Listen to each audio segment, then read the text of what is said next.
Hello, everybody, and welcome in to a gigantic flip here to the University of Texas near signing day. And we're not quite there yet, less than 24 hours away. This stuff will start to become official.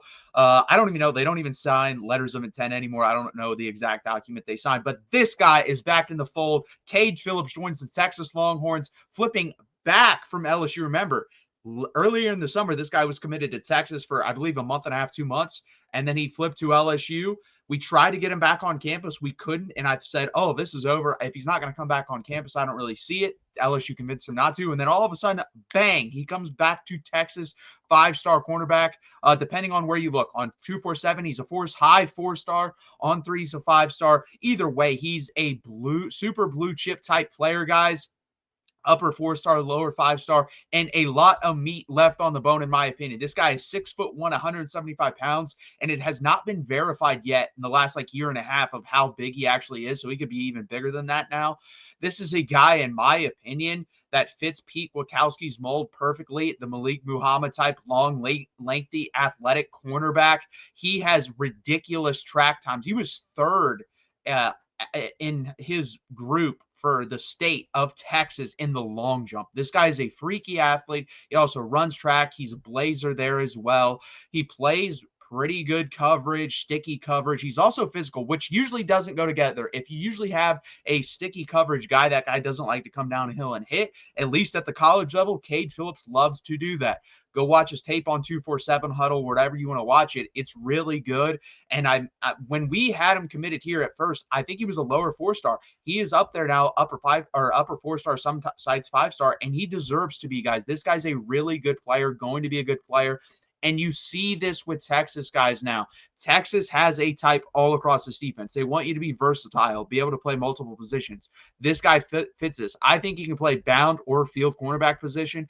I think in certain instances you could see him play nickelback. You see Jalen Gilbo, who's very long and athletic as well. And I think this guy's more athletic than Jalen Gilbo, play the nickel position. Maybe you put him at safety if you really need to. I don't really see that in the future, but I think he can play all three cornerback spots.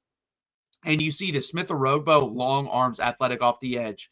This guy, Kade Phillips, long arms, athletic off the edge. Caleb Chester, who's a three-star commit at the cornerback position, long, athletic cornerback.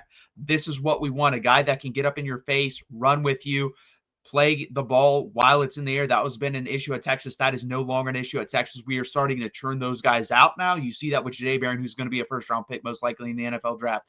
You're going to see that with Malik Muhammad, who's probably going to be a second-round pick in the NFL draft when he decides to come out. So this is a really big flip for Texas. Like I said on the live show, catch it 8 p.m. Eastern time with me and my co-host Gerald. I said there's a big flip coming. I didn't know who it was. I gave some names who it could possibly be. I said Corian Moore is like a slim possibility. I said Dallas Wilson, who's also committed to Oregon, the wide receiver. I said Michael Fasusi, who's currently committed to Oklahoma, even though I don't think that'd be that big of a flip. It was basically a guy that had not been really known or talked about. And all of a sudden last night, we heard the news break across everywhere. And I gave out a list last night on the show. I did not have Kade Phillips on there because when he declined to come to Texas for his second visit, I was like, oh, it's over. Well, it's not. And guys, this isn't a money whip situation either. That's the beauty in this. The money was even here. He chose Texas. And the reason I think, let's be honest here, I think LSU at this point, it's pretty clear to me, it's a sinking ship. That ain't going to happen with Brian Kelly. I just don't see it happening. So I think they should honestly get rid of him. I think it's too late now. I think you're going to see a really bad year from LSU next year. Which doesn't bother me. I don't really like LSU. So that works for us, helps us in recruiting. We get five-star Kade Phillips. And this is a guy I think could play right away if needed. You're going to have a position battle with Jahdae Barron leaving.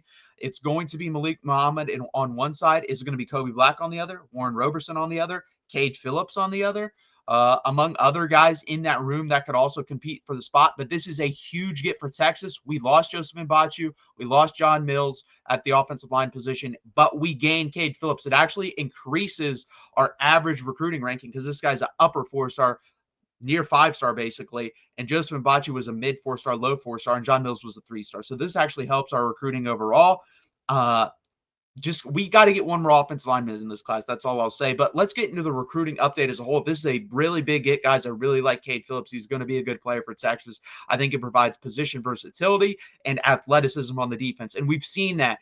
That is the theme here with Texas defense. They want versatility and athleticism. Sark has talked about that, and they are recruiting towards that especially. So the words meet the actions here with the recruiting. Recruiting update. So Michael Fasusi, to me, everything I've heard, coin flip a coin. I used to have a coin down here. I was going to say flip it because Oklahoma or Texas. I think that's what it's going to come down to. I think the Lamont Rogers commitment to A&M like pushes Michael Fasusi away there. I don't think he wants to go into a class with a guy that's also going to be a left tackle. I just don't see that happening. And I don't know if he wants to play right tackle. I don't know that answer. It's going to be very interesting. Every report also that I'm hearing, this is a big NIL get, guys. Like Oklahoma's playing ball here because they know how good of a guy or offensive lineman this is, and they need guys like this in the fold.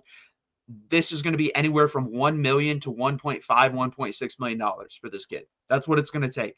So it's going to be interesting if Texas is willing to pay that. That'd be the most right now, currently, that would be the most anyone on this roster makes, other than I think maybe Quinn Ewers and Kelvin Banks. So that'd be crazy, him coming in, but those two guys would be leaving. But still, a freshman is your highest paid player. I don't know how that's going to go over in the locker room, because these guys do talk about that, so that'll be interesting. So I think that's a coin flip.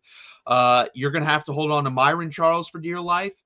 I don't think you have to hold on to Josiah Sharma, even though he showed up at USC. I haven't seen anything about that. USC is really going after Jakeem Stewart and Madden Faramo. I'm not surprised there. I for the last month and a half, I thought Madden Faramo was going to go there. So that's going to be interesting how that plays out. But I don't think Josiah Sharma is going to go there. Myron Charles, on the other hand, everyone's worried about Jamie French, Myron Charles. Be more worried about Myron Charles. That one would not shock me if he flips. And at that point, Texas has to get another defensive lineman. Do we really need one? No, we could always get someone in the portal, but it'd be nice. Now, if we get Justice Terry, I don't really care what happens there. And guys, it's going to come down to this for Justice Terry. Does he want to leave his home base? If he's willing to leave his home base, I think he ends up at Texas. I don't think he's going to go to Auburn, personally. I don't. I think it's going to be either Georgia or Texas. That's where I'm at this point. I've actually seen trending more towards Texas lately, so that's going to be awesome. But I do think he ends up at Georgia.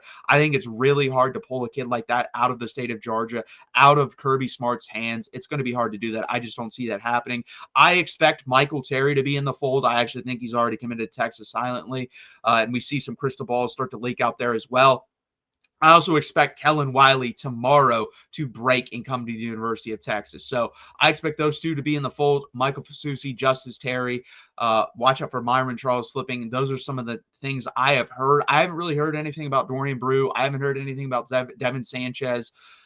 It'd be nice. It'd be a nice surprise. I think we're going to get one more surprise. Those would be gigantic surprises, because this kid has at least been on the radar of Texas.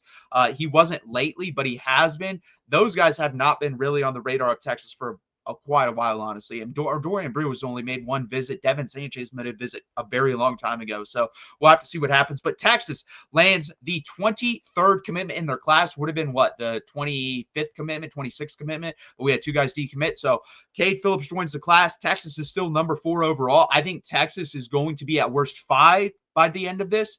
At best, if we land Michael Fasusi and Justice Terry, I think we're number 1. But this is a huge get for Texas, a really big get for the defensive backfield, which we needed. So we have Caleb Chester back there, Zalus Hicks back there, Jonah Williams back there, and now Kade Phillips. We welcome him to the 40 acres. This has been another edition. Guys, check us out for the live show every Monday at 8 p.m. Eastern time. I really appreciate it, guys. And hook them and subscribe and like the video.